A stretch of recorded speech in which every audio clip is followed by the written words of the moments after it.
Puducherry white town saint Louis வீதியில் கடந்த 70 ஆண்டுகளாக பிரெஞ்சு ஆய்வு நிறுவனம் இயங்கி வருகிறது. பிரான்ஸ் அரசு நிர்வாகத்தின் கீழ் இயங்கி வரும் இந்த நிறுவனம் இந்திய பண்பாட்டை ஆய்வு செய்து ஆவணப்படுத்தி வருகிறது.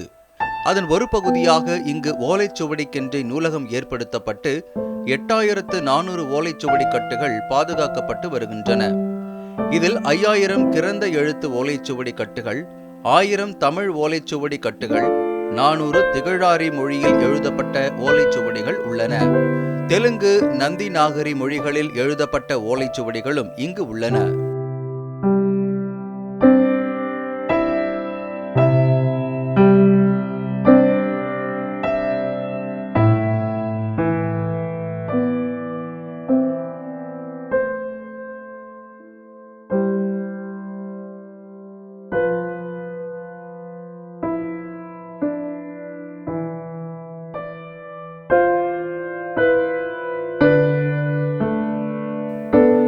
ஓலைச்சுவடிகளை பூச்சிகள் அரித்து விடாமல் இருக்க ஒவ்வொரு ஏட்டிலும் லெமன் கிராஸ் ஆயில் தடவியும் காலத்துக்கும் அழியாமல் இருக்க அனைத்தையும் டிஜிட்டலைஸ் செய்யப்பட்டுள்ளது.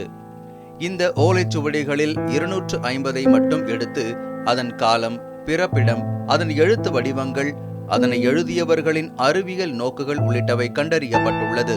இதற்காக ஜெர்மனி ஹம்பர் யூனிவர்சிட்டி ஆய்வாளர்கள் புதுச்சேரி பழைய துறைமுக வளாகத்தில் கண்டெய்னரில் ஆராய்ச்சி கூடம் அமைத்து நவீன கருவிகள் மூலம் ஆய்வு செய்து வருகின்றனர்.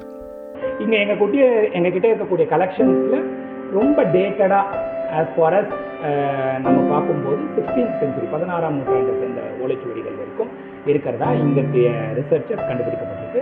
எங்களுடைய மேனஸ்கிரிப்டை வச்சே தான் எங்களுடைய ஆய்வுகளை செய்கிறோம். இதெல்லாம் அன்பப்ளிஷ்ட், அதாவது வெளியிடப்படாத ஒரு மேனஸ்கிரிப்ட்ஸாக இருக்குது. தமிழ் சித்தா மெடிசன்ஸாக இருக்கட்டும், இல்லை வடமொழி நூல்களாக இருக்கட்டும். ஸோ நாங்கள் அதையே எடுத்து எங்களுடைய ஆராய்ச்சிக்கு பயன்படுத்தி அதை நூல்களாக இந்த வெளியிட்டுருக்கோம். இது இந்தியாவில் மட்டும் இல்லாமல் வெளிநாட்டில் இருந்தும் ஆராய்ச்சியாளர்கள் இந்த மேனஸ்கிரிப்டை யூஸ் பண்ணுறாங்க.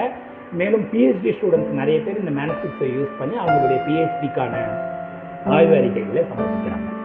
ஆய்வு பற்றிய தகவல்களை ஆராய்ச்சியாளர்கள் மற்றும் பார்வையாளர்கள் தெரிந்து கொள்ளும் வகையில் பிரெஞ்சு ஆய்வு நிறுவனத்தில் கண்காட்சியும் நடத்தப்பட்டு வருகிறது.